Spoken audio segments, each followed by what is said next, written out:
Shore Adams, June 12, 2018, 12:38 p.m. It's been more than a year since Chicago author Amy Krouse Rosenthal died from ovarian cancer on March 13, 2017, after penning a headline-making dating profile for her husband of 26 years, Jason Rosenthal.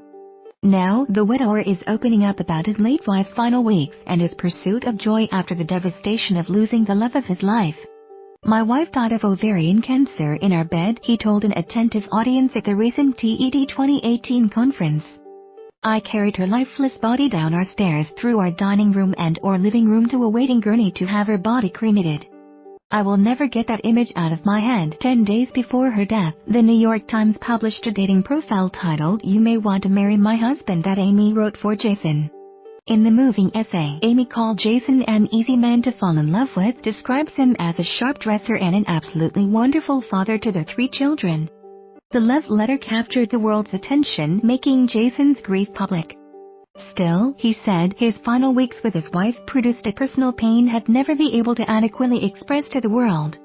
Amy left, and Jason Rosenthal, courtesy Rosenthal family-related Chicago author who wrote heartbreaking dating profile for husband, dies. "Her love letter was the ultimate gift. To this day I have memories of those final weeks that haunt me. I remember walking backwards to the bathroom, assisting Amy with each step," he continued in his address. "I felt so strong. I'm not such a big guy, but my arms looked and felt so big and healthy compared to Amy's frail body." He said Amy ate her last meal on January 9 of last year and survived for the next 2 months without solid food. She shrank to half her body weight, he said. He added that although he was glad to have his wife spend her final days in their home, hospice is not so beautiful for the surviving family members. Jason left, and Amy Rosenthal on their wedding day in 1991, courtesy Rosenthal family. Before Amy died, she and Jason spoke openly about death. "This," he said, "made it a bit easier for him to fulfill his wife's very public edict, 'I must go on.'" However, in the months following Amy's death, Jason wasn't sure whether he'd ever experienced joy again, especially after his father died from Parkinson's disease just 4 months later. "I often feel like I'm kind of a mess, and I know these feelings apply to other surviving spouses, children, parents and other family members," he said. "I really am sad a lot of the time."